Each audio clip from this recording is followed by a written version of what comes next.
So in chapter 6, what we're getting into are consumer purchases, and specifically, again, consumer purchasing strategies and wise buying of motor vehicles. Aside from a home, probably the largest single purchase that we make outside of a home would be purchasing a vehicle, car, new car, used car, whatever. Buying cars are expensive, and there is certainly a strategy involved in making that purchase. Are you going to buy it, lease it? Are you going to buy a new car, used car? Are you going to pay cash for the vehicle? Are you going to, all these things that kind of come into play? So this is, again, we're looking at this class in terms of trying to get our head wrapped around major things. And this is something very specific that all of us can relate to. So onward we go. So the first learning objective is identify strategies for effective consumer buying. That's across the board. Implement a process for making consumer purchases. Describe steps to take to resolve consumer problems. Evaluate legal alternatives available to consumers. And in particular, when we're looking at talking about motor vehicles, about cars, we're looking at making purchases that are not small purchases, first off. Dollar-wise, they're large. And beyond the dollar-wise being large, they're also something that we don't make on a daily basis, obviously. So these are durable goods. These are things such as homes, appliances, automobiles, things that we buy, that we have an expectation or hope, at any rate, that they will last us more than 1 year and hopefully several years. But again, that's kind of where we're at right here. So we're moving on, drilling down into making these decisions. Identify strategies for effective consumer buying. Daily buying decisions involve trade-offs. A wide variety of economic, social, and personal factors affect daily buying habits. The long-term stability is achieved not by spending your entire current income, meaning in order to look at the long term, you've got to defer some of your consumption. You've got to push some of your consumption aside so that you have enough to do what? To save, so you can build your net worth, if you will. Overspending leads to the misuse of credit, which we've already kind of dealt with. We've walked through some of that in the previous chapter. Practical purchasing strategies, timing purchases, price variations within the time of the year. When is it best to buy a car? When is it best to buy a new dishwasher? Is there a certain time of the year when things are less expensive than others? Do we buy the summer clothes in the winter? Do we buy, all these things that kind of come into the fore? Purchase location, price, selection, services, all this stuff that's involved. Brand comparison, private label or store brand versus national brand. Do we buy the brands, the store brand in terms of milk, or do we buy some national brand like a Borden type of a thing? What's the difference? Oftentimes what's interesting about store brands is that they're made by national brands. They just don't put their name on them. They produce them in bulk for those specific stores, whether we're talking about Meijer or Kroger or whomever. Label information, open dating, at any rate, onward. Practical purchasing strategies, price comparison, unit pricing equal a standard unit of measure, so we can compare apples to apples, so to speak. Coupons and rebates associated with those purchases. More store conveniences. The more convenient the store, the higher the prices. The more ready to use the products, the higher the prices. If you're buying, again, if you stop in at the 7-Eleven, the prices are going to be higher than at Kroger for the same item, for example. It's just you're paying a higher price for that convenience. Ready-to-use products are also higher prices. If you go out to eat at a restaurant, for example, it's going to be more expensive than preparing it at home. Large is not always the best buy. Check again back to that unit price. Unit pricing is very important. How much it costs per pound, how much it costs per ounce, etc. Sale price is not always a savings. It's often a marketing gimmick. We all know this. Online sources can save time. Much more is moved to online so that we're able to compare pricing, able to look at items, and so on and so forth online. And again, this rotation that we're looking at, conduct online research, compare brands and features, and so on and so forth. Do as much as you can online before walking in the store. This used to be called, probably still is, it's called window shopping. So you go online to look at something, and then you go to a Best Buy and check out that item, and or vice versa. Rather, you start at a Best Buy and you look at the items and you figure out what you want, then you go online and find the best price. This is, once again, this is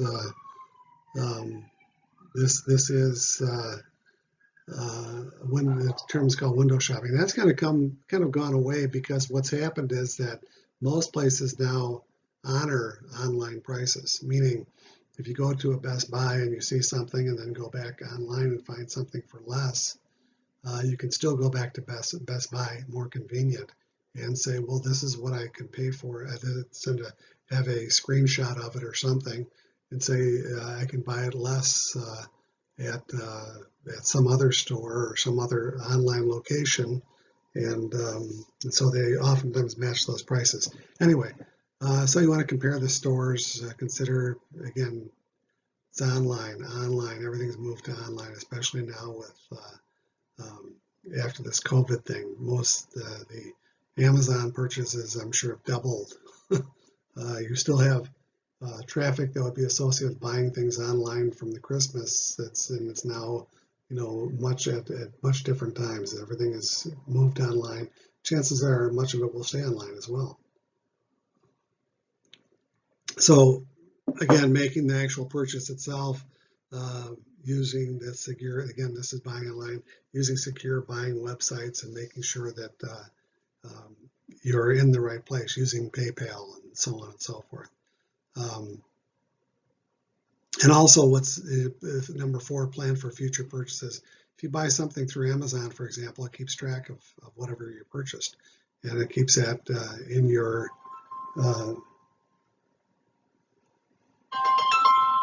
it keeps it available for you for some time to come.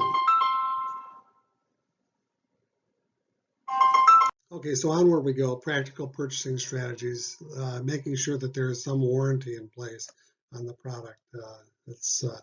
That's always important. And typically you're looking at the written warranty, the express warranty, and identifying whether or not it's a full warranty or a limited warranty. And this is on everything that we purchase. There's always some sort of warranty, meaning some sort of guarantee, quality, and so on and so forth. And there is also that implied warranty, meaning the warranty of title, the warranty of merchantability, meaning that someone has to take responsibility at some point in the process, whether it's who is more responsible, the person who's selling the item or the person who actually produced the item in the first place. These are all things.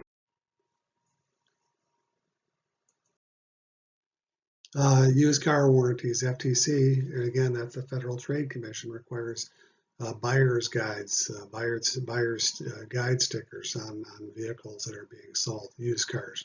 Warranty of merchantability, how much their warranty, how long is that good for? Sold as is, or is it a 90-day warranty, so on and so forth. New car warranties, basic parts against defects, powertrain coverage, corrosion warranty. A lot of these are baked in. Where you have such things as, like, Kia has a 100,000-mile powertrain warranty. They would always advertise that as part of the baked into their vehicles, their vehicle lines. Service contracts are extending your warranties beyond the 3 or 36,000-mile bumper-to-bumper type of an arrangement. Research-based buying, major purchase decision making, the major purchase decision making process. Phase 1, pre-shopping activities, problem identification, information gathering, looking at, do you really need a vehicle? Do you really need if you do need a vehicle, what kind of vehicle do you actually have? What kind of vehicle do you actually need? Do you need something to get you from point A to point B? Do you need something that's got a little more robust? Do you need a truck? Are you driving in the winter, and are you going to be, so these are all things that you do beforehand. And the reason that you do these beforehand is because you want to make wise decisions so far as shopping, and you want to minimize what your after the purchase, your buyer's regret, buyer's remorse, if you will. You want to reduce that as much as possible. That's phase one. Phase two is evaluating alternatives. Do you buy a Chevy Silverado, or do you buy a Ford F-150? For example, these are the things you go through. You do some comparison shopping. Thank you, online. Online has offered major opportunities, taken major strides for consumers to be able to do that comparison shopping. Price analysis, because ultimately when it comes down to it, we may want a certain quality. So there's that combination of quality and price that we're looking at. Once we've reached the point where our quality and preference criteria have been met, we ultimately shop for price. So whether or not you decide that you want to buy a new car, or you're going to buy a new Cadillac, such and such and so and so, at that point you'll start looking at pricing, different prices at different dealerships, and so on and so forth. And again, back to the top one, attribute assessment and comparison. All these things are the attributes that are associated with the vehicle. What options are out there, so on. Research based into phase three, selection and purchase, negotiate, get the payment alternatives, acquisition, and installation. So if you're buying something that has to be installed, a water heater, whatever, you also want to be looking at, the cost of that installation, getting a new floor, or doing anything along those lines. There's typically some installation that's involved with such things. Phase four, post-purchase activities, maintenance and operation, after-sales service alternatives, resolution of purchase concern. If there is a problem with something, going back and getting it resolved with the original vendor, whatever that might be. You had some flooring replaced, and you realize that there's an issue after the fact. You go back and talk to the person who installed it. And also all the other items, the maintenance and after-sale service alternatives, all the things that kind of go along with it, purchases of vehicles, etc. All these things kind of tie in. So major consumer purchases. When I say major consumer purchases, these are,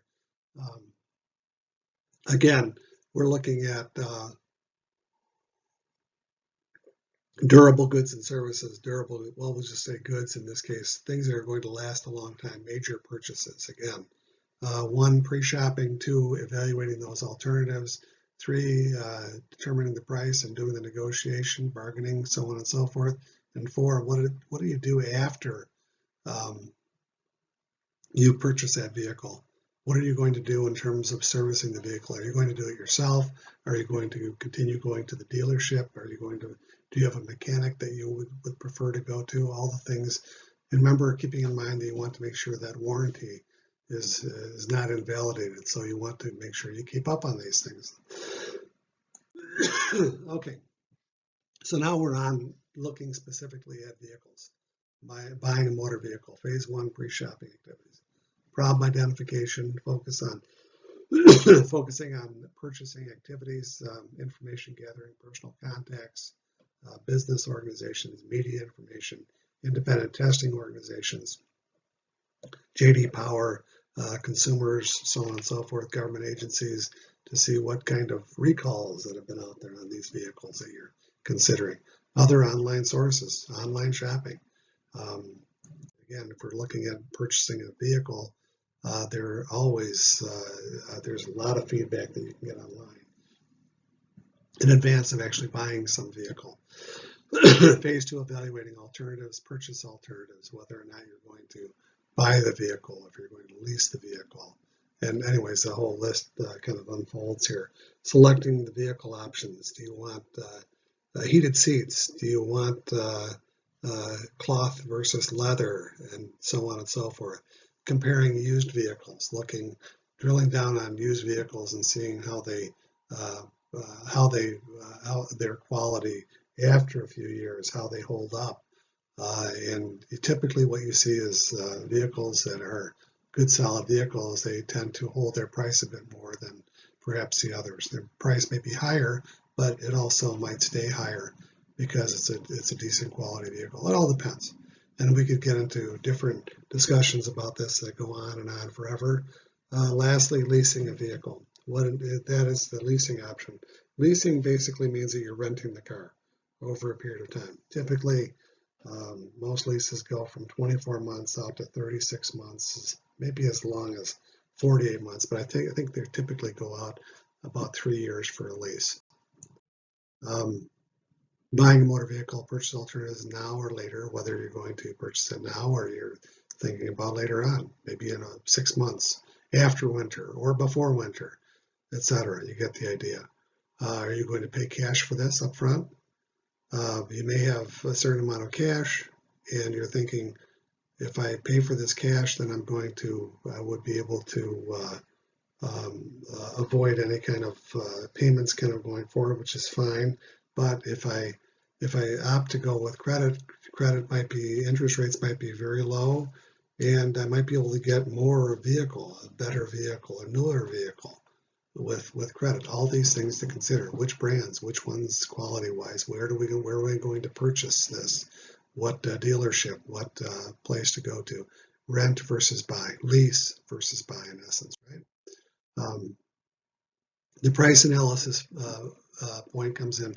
Prices can vary for all types of products, of course. Assess differences in quality relative to price. Remember, you're trying to get the same quality or close to it. They're called substitutes, something that's relatively so you're somewhat indifferent between, we'll just say, a Chevy Silverado again and a Ford F-150. So that's when you start looking at the quality. Do they match up pretty well? So again, you're indifferent, and so this is when it comes down to what price. The price is the thing that drives things in the very end. Price and quality are not always closely related, of course, right? And that's, again, these are all down to doing your research.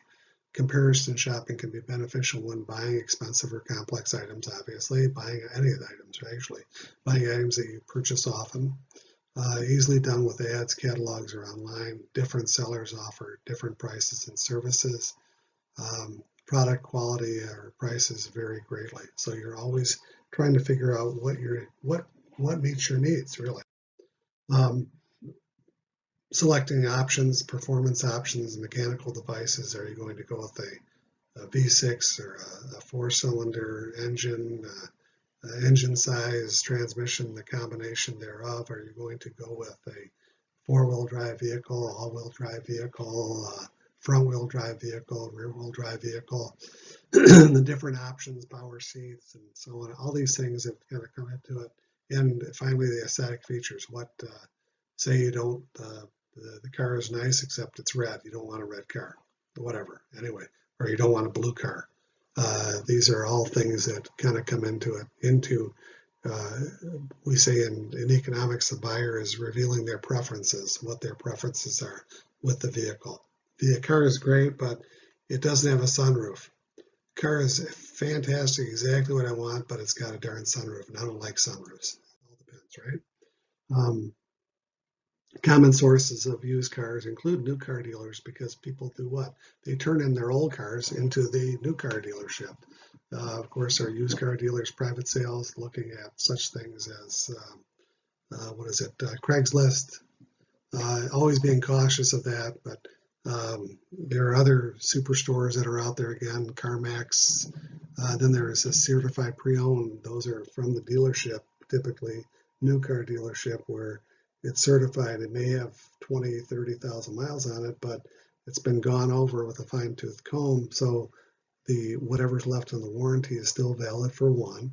And two, there's usually a guarantee, an additional like 12 months, all things to consider. And auctions, and I missed that part, and dealers, that's people trying to wholesale things and to move their product. Auctions are interesting. They're hit or miss type of a thing. checking. There's a checklist, of course, here for going through checking. Going through a used car, checking out a used car. There's a checklist. Look for major dents, signs of accidents, inspect trunk and spare tire. All these things you want to look for, especially in places like in Michigan, for example, where there might be some salt damage, and you want to look for these things. Look at the paint. Make sure the paint is consistent all the way around the vehicle, where it may have been in an accident. And you can look at there's an app, Fox Pro or something like that, where you can get the detail on Carfax, one of the two. Anywhere where you can get the details on whether the vehicle's been in an accident, whether or not it's been kept up in terms of maintenance, and so on and so forth. Lots of different things, and you can go through the whole list in checking out these details. And these are all things to check out, and it's always advisable if you feel comfortable, or if the seller feels comfortable in getting it to a mechanic that you trust, to have them look over the vehicle. So buying a vehicle via leasing, the advantage is it reduces your outflow, your cash, lowers your monthly payments, of course. Leases provide detailed records, helps if you use your car for business purposes. So there are details that are out there, able to obtain a more expensive car more often. This advantage is no ownership and interest, so you've got no vested interest in that vehicle.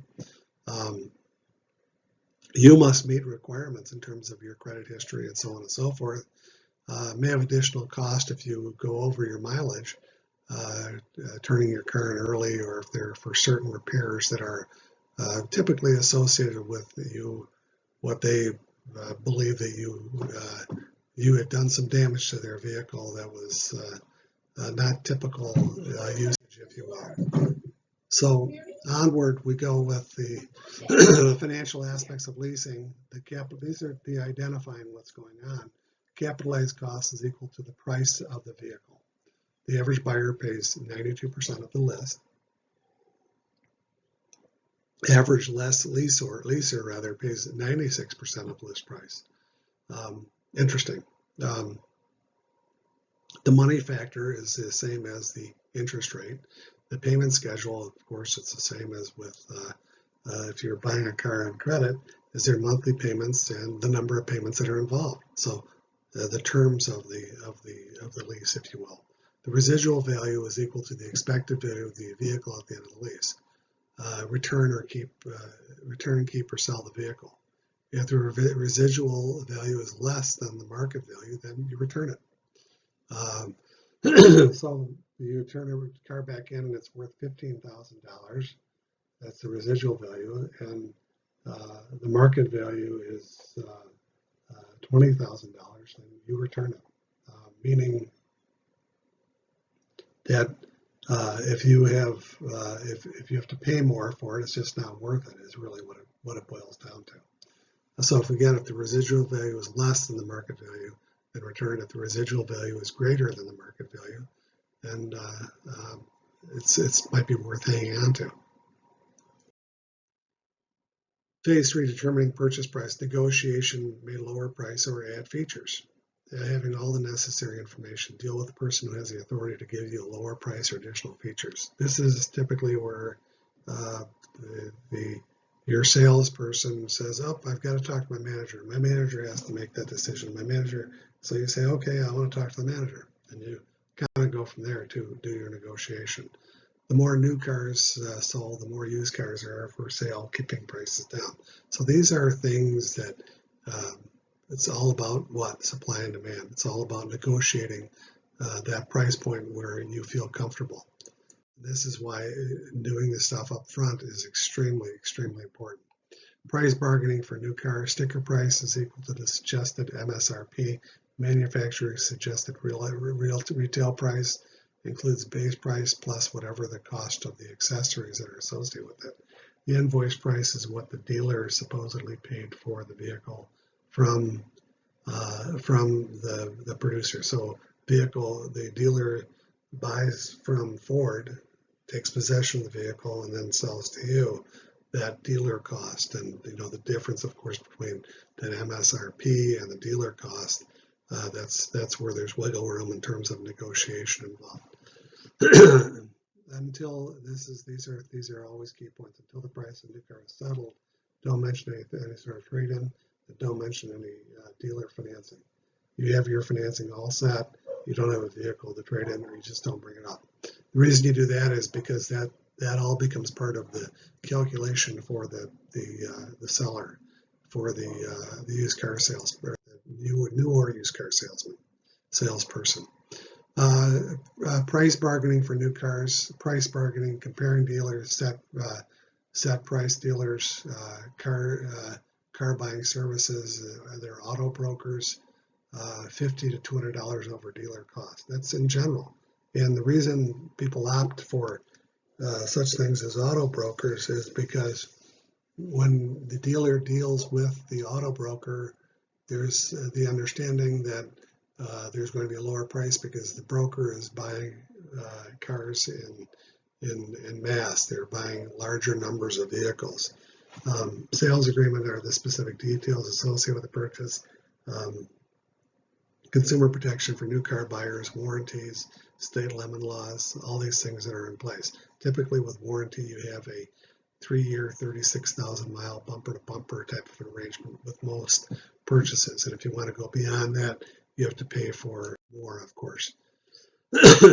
Price bargaining, again, continuing for new car sales techniques to avoid lowballing, low price quote increases with last minute add-ons. So they may drag you in with a low price, but then there are add-ons that come in, eyeballing, high trade and offer, plus a high new car price. So meaning that, oh yes, they're going to give you $5,000 trade-in, but you're going to have to pay kind of full price on the new vehicle that you're purchasing. Or the questions like, how much can you actually afford? What are you looking for your payments to be? That's another one that's always out there. Never leave a deposit unless you're ready to buy. Your price is only $100 above our cost. Don't fall for that one, because if that's the case, then that's not the case. Sales agreements with pre-printed amounts. Remember, this is all negotiable. Unless they're set prices. If they're set prices, there's no negotiation anyway. So onward. Comparing financial alternatives, financing sources, banks, credit unions, other financial institutions, finance companies, or dealer financing. Dealer financing may or may not be with the manufacturer. Meaning, so if you're buying a General Motors product, the dealer financing may be coming through some local credit union or some local bank or something like that, not necessarily through GM's financial arm, Ally, or used to be GMAC, at any rate. So you get, the idea is to get pre-approved for, if you want to buy a vehicle for $30,000, get pre-approved for a $35,000 vehicle, a little bit higher, if you can. But anyways, you make these arrangements up ahead so that if the time comes to make these agreements, you can say, well, no, I'm not going to be paying 5%. I can get 4% from my credit union, and then the dealer has the option of matching it or beating it, if you will. So low payment or low rate is not necessarily the best option. We know this, of course, but what that means is that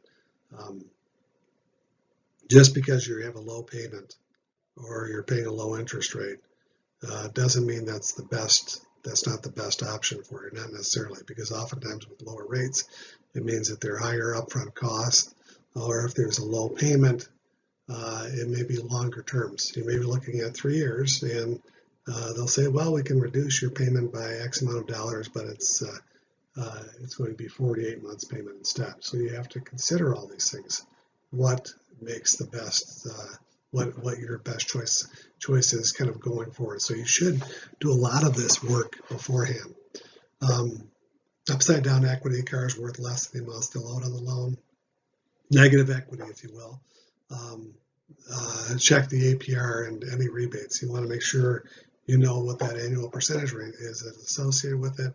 And you also want to see if there are any rebates associated with that vehicle or some reasonable subsidy that you might be considering. Post-purchase activities, maintenance and ownership costs are associated with most major purchases. You have to keep the vehicle up. You buy a new car, you have to expect to be paying hopefully less than what you're paying with your previous vehicle on a monthly, quarterly, annual basis. But there are costs that are going to be incurred regardless.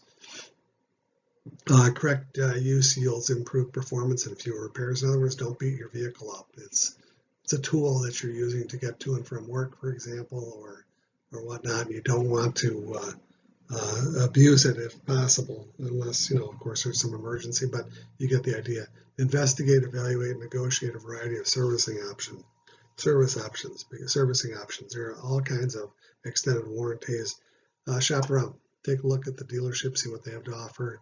If you want to have to go from 3-year 36 out to 5-year 50,000 or 8-year 100,000, whatever the terms are, you've got to kind of do some. You have to do some research on that. You should hopefully have done the research before you walk in the door. And if you're not happy with your purchase, you should let them know. Complain again if you're not satisfied with the purchase. Always an option. Hopefully not. You don't have to, but always an option. Operation cost, and most websites now have a total operating cost out there. The cost of ownership for a vehicle. Fixed costs, variable costs. Fixed costs are the actual financial side of it in terms of depreciation, interest on loan, insurance, license, registration, and taxes, things that you know for sure. Variable costs are how much you're actually using the vehicle. The more you use the vehicle, the higher or the more frequent are going to be your variable costs. Okay. With this is important, keeping good records.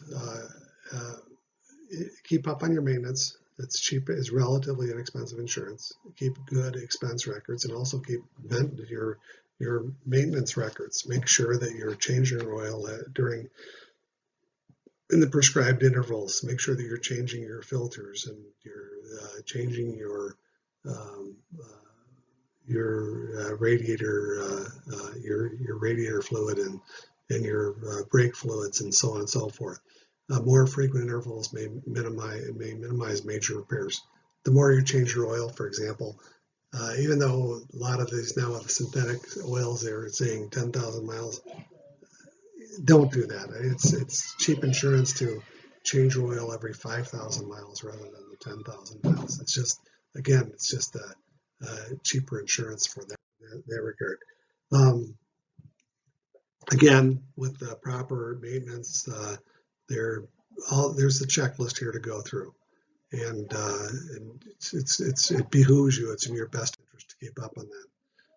Vehicle servicing option, you can go to the dealership, you can go to service stations, independent auto repair shops, retailers like Sears, Walmart. Most of these places have, the Sears is pretty much gone, but Walmart, certainly a lot of them have automotive that you can go to, and other places as well, specialty shops, muffler transmission shops, tire shops, and down here, be alert for signs of fraud. Just use your horse sense, your common sense when it comes to these things, and shop around. Word of mouth, online, there are always reviews for most of these places, and ask people. If you don't know, ask. Common automobile repair frauds, there's just a laundry list. Puts a dipstick only part way and says that you need oil, and all these things are just, these are ancient tricks of the trade, so to speak, so far as mechanics are concerned. Not to say that all mechanics are sleazy or whatever, but the point is that it's like with anything else, the more you know up front, the better off you are. So try to just be aware of these things that are going on. You can't always check, of course, what's being done. So this is why it's in your best interest to find a reputable firm. You may have to pay a little bit more, but you're better off. Resolving customer complaints.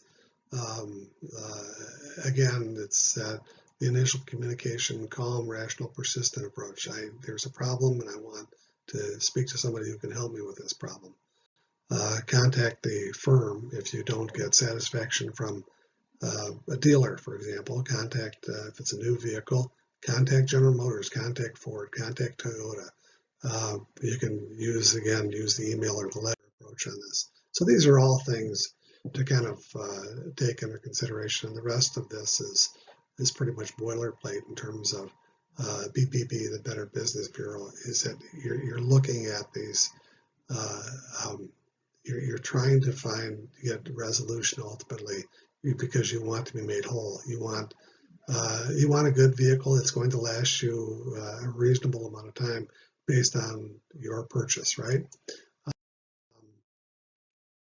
There are legal options, small claims court, class action suits, using lawyers, other avenues, if you will.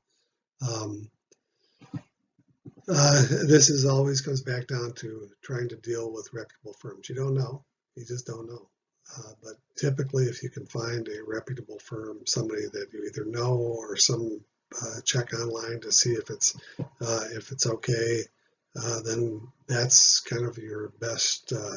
You're making your best guess. You're doing your research up front as possible, right? And again, compare the cost of using credit versus cash. Oftentimes, what you can do is if you use cash, you can get a break, and even just straight up, it would be 1 or 2%, but oftentimes they'll even give you a better break, but even give you as much as like a 10% discount, if you will, on the cost of doing something if you pay cash. Anyway, simple rules to follow, and this is going back again through the summary of what it is that making those purchases of cars in particular, in this case we're looking at, but also about any kind of major expenditures, or even for that matter, daily expenditures. We have to do our homework. You have to do some upfront things, and there is legal recourse if you do have trouble in terms of your purchase, right? And so that kind of wraps it up for this section, for chapter 6, and we'll be moving on. Thank you.